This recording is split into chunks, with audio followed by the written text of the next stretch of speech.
Bom dia, boa tarde, muito obrigada a todo mundo que está com a gente ao vivo ou quem está assistindo posteriormente. Meu nome é Andressa de Mello, sou fundadora da Sustain Real e você está no Sustain Talks. A ideia do Sustain Talks é a gente fazer rodas de conversa sobre sustentabilidade nos negócios. Conversas descontraídas, algumas só comigo e algumas com outros convidados que a gente vai fazer mais para frente. Hoje é o nosso primeiro episódio, então deixa aí seus comentários, suas sugestões, suas avaliações, o que você gostaria de ver mais para frente, tá bom? Para a gente considerar nas próximas. E para essa primeira, o que a gente preparou? Então a gente preparou um pouco algumas perguntas e é onde eu vou me apresentar e falar um pouco mais dessa iniciativa, tá? Eu vou seguindo um roteirinho de perguntas e a gente vai conversando. Bom, primeiro sobre mim. Eu sou Andressa de Mello, eu sou engenheira de formação tá? Fiz meu mestrado em sustentabilidade na Schumacher College e acho que eu vou voltar um pouquinho lá atrás, né? Por que eu resolvi escolher engenharia? Eu sempre fui bastante da matemática, fiz Olimpíada de Matemática, gostava muito da área de exatas e escolhi engenharia porque ia me abrir mais campo de oportunidade de trabalho. Acabei optando pela computação, porque era uma coisa nova, era diferente, eu não entendia nada de computador, mas resolvi fazer engenharia de computação e isso já diz um pouco sobre mim, sobre buscar coisas novas, buscar inovações, então tá sempre à frente do que é tendência e o que é novo, o que é diferente, que dá para a gente fazer melhor.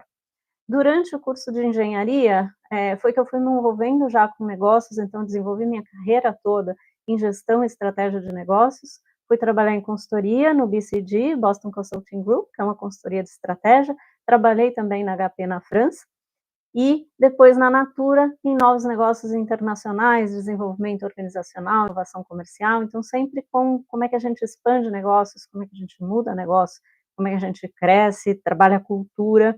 Isso é sempre o que eu trabalhei. Em 2009, quando eu fui fazer aí meu mestrado em sustentabilidade, eu tinha 2 reações, né, então, uma eram as pessoas que não conheciam, nunca tinham ouvido falar, eu falava: "Nossa, o que é isso? Nunca ouviu falar". Ou então a reação era outra, né, eram as pessoas me falando: "Poxa, que legal que você vai fazer um mestrado por lazer, numa coisa que não tem nada a ver com o negócio". Então essa era a visão que a gente tinha lá atrás, nem tanto tempo atrás assim, mas de sustentabilidade. Então sustentabilidade ainda é um tema novo. E se for pensar, né, a sustentabilidade, ela entrou na minha vida muito antes que isso. Eu estudei em escola pública, no segundo fundamental, então de quinta a oitava série, hoje em dia seria o sexto ano até o nono ano, e durante aí esse escola pública foi que eu participei da Olimpíada de Matemática e ganhei uma bolsa de estudo, depois para o ensino médio, mas mesmo antes, e foi onde eu vi que, poxa, tem possibilidade, eu posso fazer uma escola pública. A ideia que eu tinha antes é que eu ia buscar entrar num curso técnico, trabalhar, fazer uma faculdade à noite e depois aí entrar e já entrando no mercado de trabalho antes mesmo de cursar a faculdade. E quando eu ganhei essa bolsa, isso me abriu os olhos para novas possibilidades, novos caminhos e a importância de a educação como um fator de transformação, de desenvolvimento pessoal e de geração de renda. Então acho que é aí que já veio a sustentabilidade na minha vida, né. E a escolha, outra pergunta que eu tenho aqui, né, como que eu escolhi essa área de atuação de sustentabilidade? Ela veio muito por essa crença, eu sempre trabalhei com negócios, né, sempre me interessei por essa parte de estratégia, gosto também por ser engenheiro de como fazer as coisas e como a gente pode fazer a coisa melhor. Eu acho que sustentabilidade tem muito a ver com isso, então como é que a gente pode fazer a coisa melhor, como é que a gente pode ter os negócios, que eles são sim muitas vezes parte do problema ou geradores de problema, mas eles também podem ser geradores de solução. Como é que a gente faz mais em consonância com o meio ambiente, com as pessoas e com a sociedade. Teve uma outra experiência que acho que me marcou, que acabou definindo também essa escolha por sustentabilidade, quando eu estava na faculdade, eu ganhei uma bolsa para o Instituto Weizmann, em Israel, para fazer uma bolsa de iniciação científica lá. E lá foi onde eu tive contato com pessoas de 20 países diferentes. E para mim, o que chamou a atenção ali? Que éramos todos jovens, todas pessoas com anseios, com preocupações, com alegrias, e mais embasados em culturas e em crenças diferentes. Então ali foi que viu, poxa, a gente pode olhar a mesma situação de formas diferentes e o que a gente precisa é de buscar caminhos comuns. Então entender da onde a gente parte para onde a gente quer chegar. e isso tem a ver com bastante o que eu faço em sustentabilidade. Então, como é que a gente pega vários pontos de vista, olha vários stakeholders e traz soluções conjuntas. Então, esse foi um pouquinho do porquê que eu escolhi, e ao longo do tempo, em negócios, então foram acontecendo. Eu fui buscando projetos para ir desenvolver minhas habilidades nessa área. Bom, por que que eu comecei a fazer essas lives? Como eu falei, aqui a gente gosta de tirar os nossos clientes da zona de conforto. Então, na Sustain Real, a gente tira nossos clientes da zona de conforto, questionando como é que a gente pode fazer as coisas de forma mais sustentável, de forma mais eficiente e também com maior impacto. E essa é uma forma de eu me desafiar, então, de eu sair da minha zona de conforto, tá aqui no YouTube. A gente fez alguns testes, alguns foram mal sucedidos, outros bem sucedidos, como é normal nessas coisas, e eu estava muito menos nervosa do que eu estou agora, nesse que é para valer. Mas, e da onde veio isso, né? Muita gente tem me procurado, desde CEOs de empresas, diretores, até também pessoas recém-formadas, pessoas que estão cursando a faculdade, que sempre me perguntam: poxa, Andressa, como é que a gente faz? Como é que eu faço aí uma carreira? Como é que eu transformo o meu negócio, por um lado, ou às vezes como é que eu evoluo? O que que eu faço? O que que é sustentabilidade nos negócios?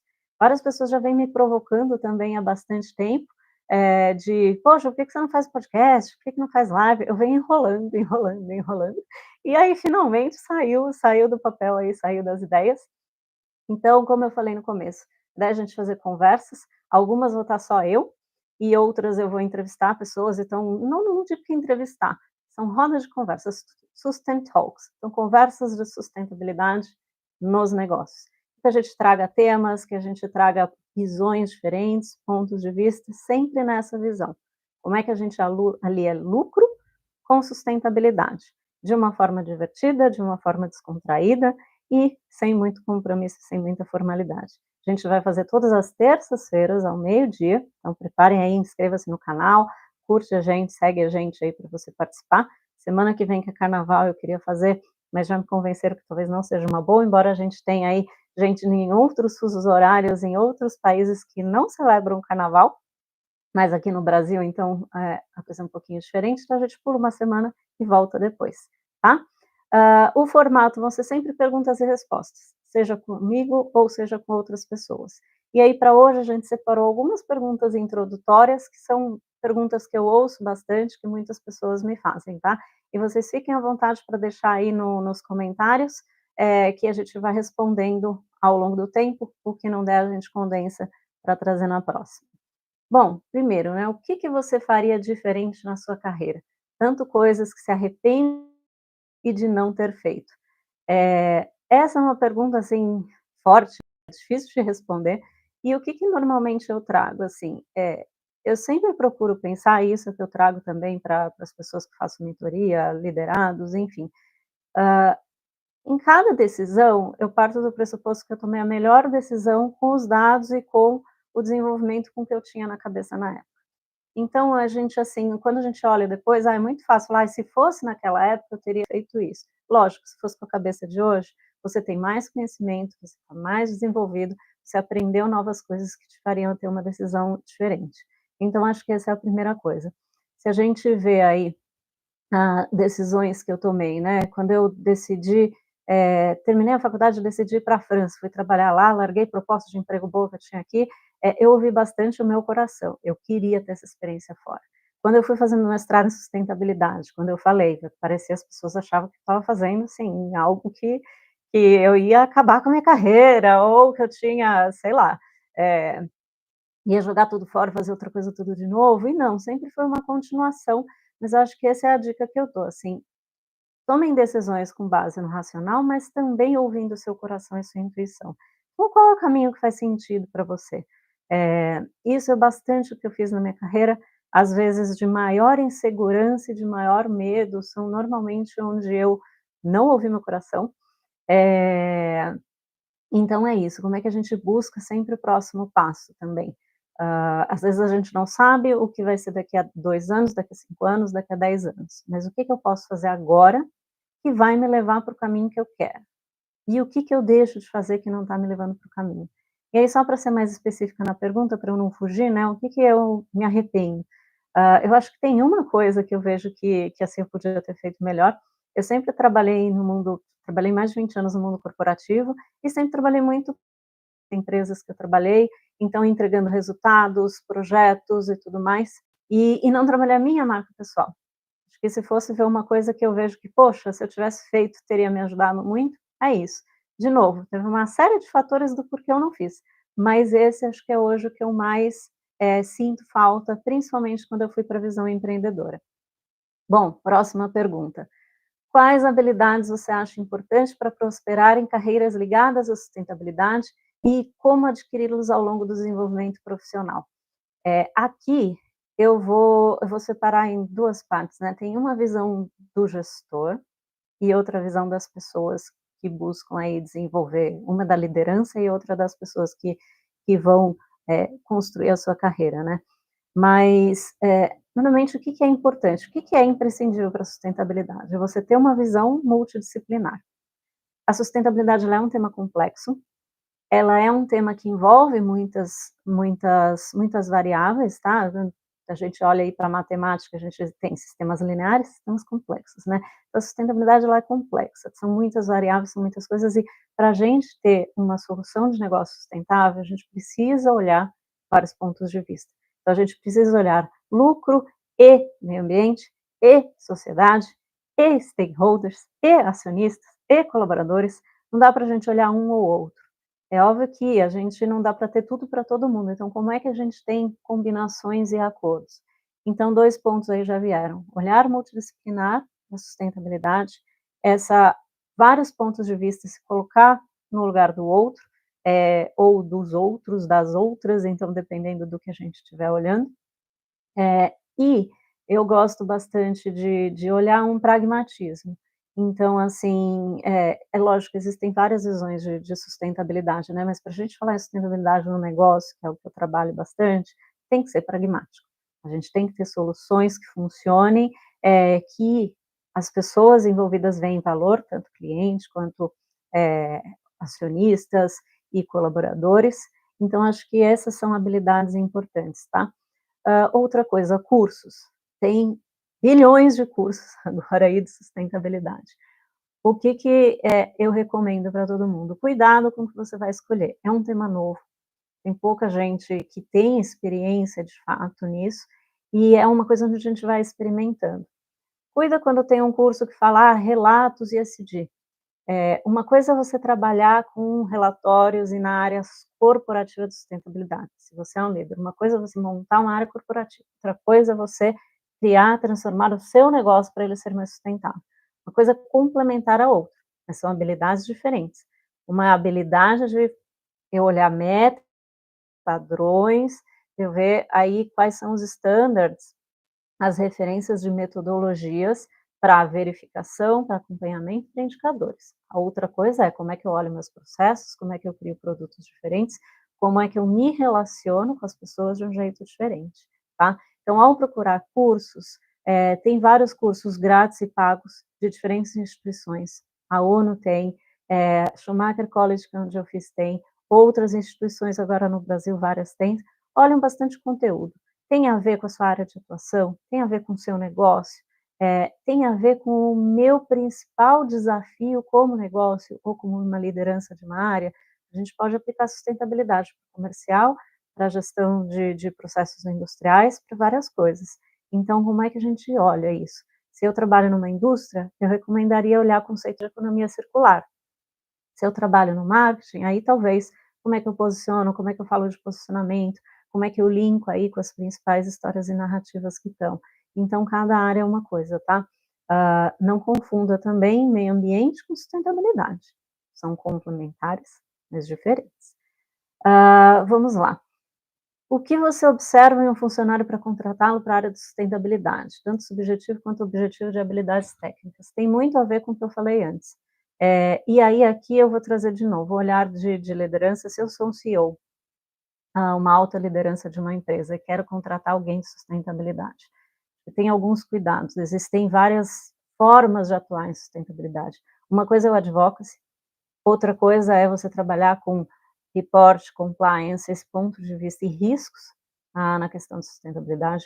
Outra coisa é você trabalhar do ponto de vista institucional, E um outro ainda é como é que eu insiro isso na minha estratégia e na gestão de processos do meu negócio, tá? São competências muito diferentes. Se você é um dono de negócio e quer fazer com que sua empresa atue nisso, é importante pensar qual é a minha maior dor, o que que eu quero. E aí você define o perfil. Eu já vi muita gente errar de contratar, de trazer um perfil e quando na verdade o negócio precisa de outro. Ou às vezes também, eu quero trazer um head sênior e tal, mas o meu negócio é pequeno, o meu negócio tem um porte ainda, ele está se desenvolvendo, então será que eu preciso de alguém tão sênior? Uma aqui, fica difícil pagar. Outra, é difícil achar gente, como eu falei, é um tema novo, uma carreira nova, principalmente com visão de negócio, tem pouca gente capacitada. Se eu for querer trazer alguém muito sênior e já com experiência, eu provavelmente vou demorar muito para achar, e vai ficar muito caro. E tem um outro ponto que eu acho que é ainda mais crítico, que é a organização está pronta para dar conta da demanda que essa pessoa, essa área vai gerar?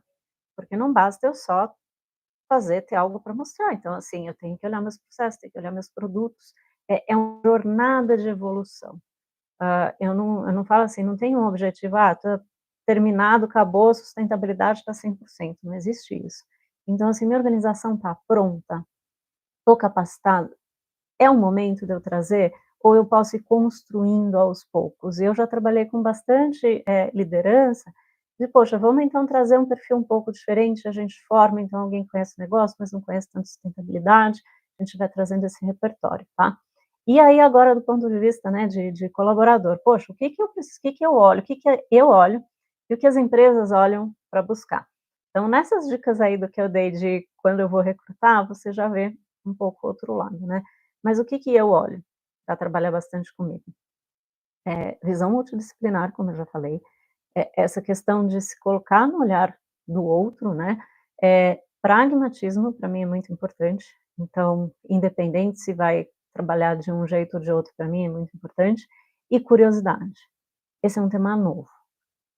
Se você vê uma vaga lá que precisa de trocentos anos de experiência em tudo, dificilmente vai ter. Então, assim, o mais importante é ter curiosidade, demonstrar interesse, então ir atrás do conhecimento e saber o que que eu preciso para melhorar. Então, acho que essas questões são importantes e as habilidades, eh, técnicas aí, é o que eu falei, a gente complementa com curso, tem alguns negócios que têm mais um viés de meio ambiente, então o impacto deles é mais relacionado a questões ambientais, seja de resíduos, seja de carbono. Outros negócios já estão mais ligados a aspectos sociais, então dão impacto nas pessoas. Isso também são conhecimentos técnicos diferentes. E um outro aspecto de habilidades, né? Lidar com muita gente. Então, para a gente trabalhar com sustentabilidade, a gente interage, no geral, com várias áreas dentro da organização, independente se você é área corporativa, independente se você está no negócio. E eu acho que uma outra coisa importante que eu queria deixar para todo mundo aqui, como é que eu adquiro, né, o conhecimento? Eu falei de curso, mas o outro ponto que eu acho muito importante, que eu espero aí que vários que estão assistindo também tenham essa visão, é o aprender na prática. Às vezes, ao invés de você ir, isso eu converso com várias pessoas: "Poxa, vou lá", pessoa sênior: vou assumir uma cadeira de head de sustentabilidade, diretor, sei lá, seja lá o que for, numa empresa. E pessoas que são de negócio: "Mas será que esse é o melhor caminho mesmo?". Ou a pessoa lá é super analítica, conversei outro dia com uma mulher, ela tem uma capacidade de analytics maravilhosa e sabe fazer aquelas banco de dados e análise e tudo mais, e aí ela estava indo também por um lado de: "Como é que eu trabalho na área de sustentabilidade?". Eu falei: "Gente, calma aí". Sempre que eu falo: "Será que esse é o melhor caminho? Ou é melhor você trabalhar numa área de negócio, num negócio que sustentabilidade como objetivo, ou que quer se transformar para a sustentabilidade?". Então alguém de analytics fazendo, análise de como é que eu posso ser mais eficiente, como é que eu posso gerar menos impacto, como é que eu posso evoluir meu negócio nessas questões, isso é fundamental. Então, normalmente impacto, custo, está muito relacionado, quanto menos recurso eu uso, menos custo eu tenho e menos impacto eu tenho também. Para a gestão, às vezes uma pessoa de negócio, passar um pouco por uma área corporativa pode ajudar a ter a visão de sustentabilidade sim, mas também como é que eu trago isso para minha área de negócio, para os meus gestores, para os meus coordenadores, para a minha equipe. E se desafiando, né, como é que eu aplico isso no meu? Eu desenvolvi um negócio de economia circular que eu fiz baseado na minha tese de mestrado. E foi com base nesse conceito que eu apliquei no negócio. Então, como é que a gente traz isso na nossa área de atuação, tá? Então isso é em termos de habilidades técnicas, eu estou misturando um pouco as perguntas, tá, gente? E esse é o o jeito de ir. Aí depois aqui tem um outro, né, como lidar com momentos de resistência ou falta de comprometimento com a sustentabilidade dentro da empresa? Quais estratégias foram mais eficazes? Essa pergunta eu não diria que é de US$ 1.000.000, essas são de muitos milhões de dólares ou de euros, eu vi que tem o Bruno aí que está lá da Europa assistindo a gente, obrigada Bruno. E então, assim, essa é a pergunta que todo mundo quer saber, né. Mas tem um ponto que é básico, que é o que todo mundo fala, é comprometimento da alta liderança. Então, a alta liderança está comprometida, de fato, a colocar a sustentabilidade nas decisões? A hora que eu vou decidir investimentos, eu vou alocar os meus investimentos aonde eu vou ter também melhores resultados ambientais e sociais? Vê que eu falei melhores, não sei se é maiores, mas são melhores, tá. Não, muitas vezes eh, escolher poucas e boas lutas é melhor do que escolher muitas e com pouco resultado, tá. Então, assim, como é que está a disposição e a decisão na prática da liderança para isso, tá. Esse é o primeiro ponto. Mas, dado isso, que esse às vezes não está na nossa mão, se eu sou uma alta liderança, está mais na minha mão, se eu não sou, não está muito na minha mão, como é que lida, né? Eu vou dar um exemplo de um projeto que a gente fez, que era uma empresa super comprometida, um negócio de se admirar, ótimo, mas eles estavam enfrentando algumas resistências. Então a área de sustentabilidade estava frustrada, eles foram trabalhar os ODS, e aí tinham lá um plano super legal, envolvendo vários ODS, então com uma série de ações e tal, bem ambicioso, mas estava frustrado que, poxa, a gente não consegue o engajamento das áreas de negócio.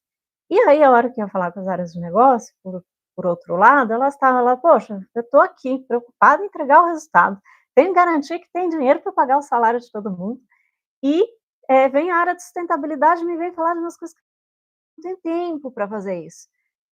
Então a gente via aí uma dissonância, né. O que que a gente fez? A gente revisou, esse plano e ao invés de ter 8 iniciativas, 8 focos, a gente definiu um tema. Então será um tema relacionado a um ODS. ODS são os Objetivos do Desenvolvimento Sustentável, esse a gente fala em outra, isso é conversa para outro capítulo, né, mas é um tema de sustentabilidade que a gente viu. E aí esse era um tema bastante relevante para a área de sustentabilidade, que envolvia a cadeia de valor, então olhar aspectos sociais e ambientais na cadeia de valor, que era uma das vulnerabilidades e dos riscos bastante desse negócio, e por outro lado, para a área de negócio, qual vulnerabilidade que eles tinham. Então tinha umas questões de dificuldade de assegurar fornecedores, de ter fidelidade nesses fornecedores e de garantir que, poxa, será que o que eu estou comprando é mesmo, o que eu quero? Será que ele vai estar comigo? Como é que eu fidelizo, né? Como é que eu garanto a melhor relação custo-benefício?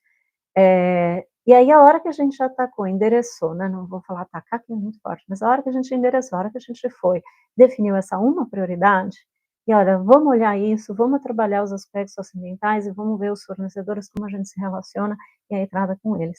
Aí essa foi a combinação perfeita. Então a gente fez um piloto e isso foi evoluindo com o tempo, então com algo que era uma dor da área de negócio, também de sustentabilidade. Então essa é a principal dica para garantir comprometimento das áreas dentro da empresa. Então, como é que a gente escolhe prioridades que estão alinhadas com a visão das diferentes áreas? E aí, para isso, tem um outro ponto também para garantir a adesão, que é repertório.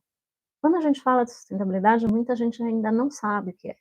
É uma palavra da moda, agora ESG, né? Sustentabilidade virou velho, aí depois veio ESG, mas agora já está voltando de novo, esse também é tema para outra discussão, né?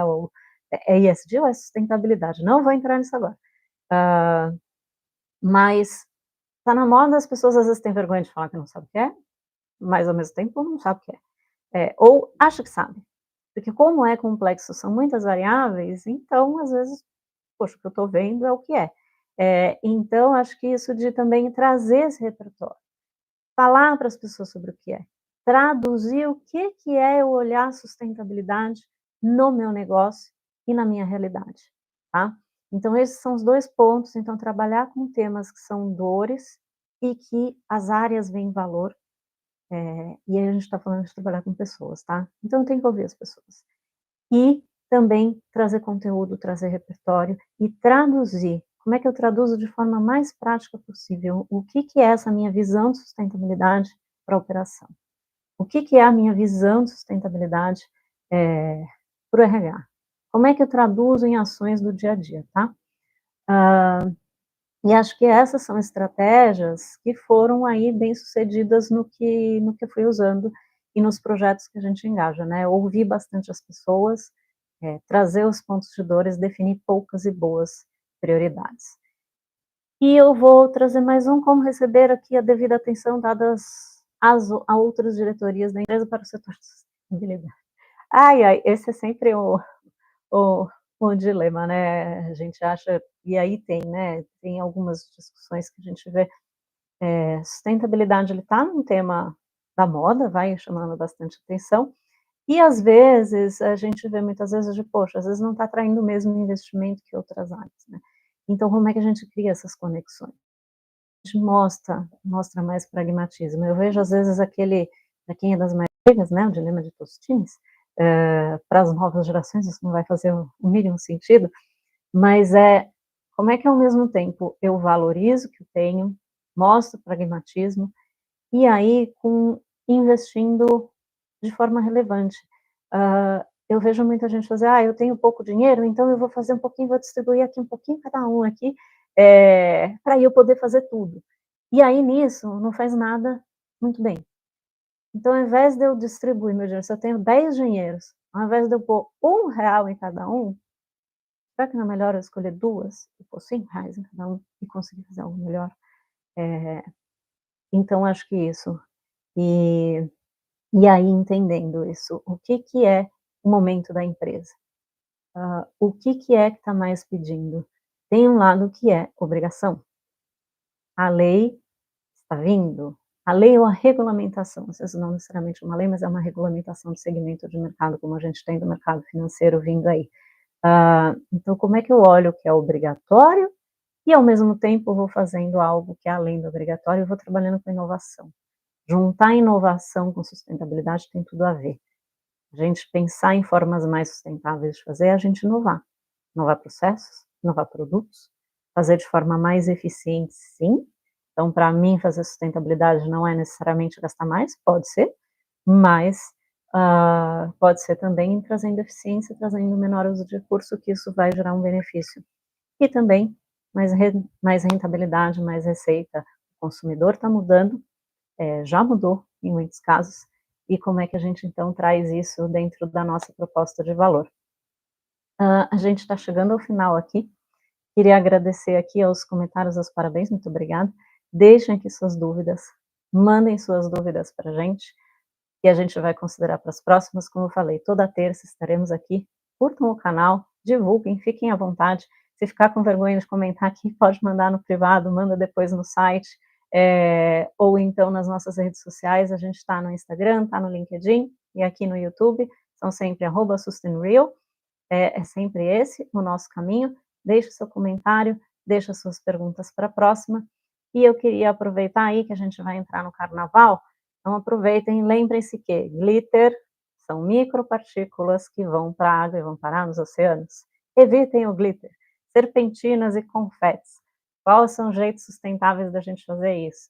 Já tem confetes de folhas, serpentinas também de folhas, que a gente espalha menos resíduos e menos sujeiras por aí. E no carnaval, divirtam-se e lembrem de respeitar as pessoas. Carnaval é uma que a gente libera, mas também essa questão de respeito é importante, tem tudo a ver com sustentabilidade. Lembra de aplicar na vida pessoal também. Tá bom, gente? Obrigada, uma ótima semana para todo mundo e a gente se vê no próximo capítulo, tá bom? Tchau, tchau.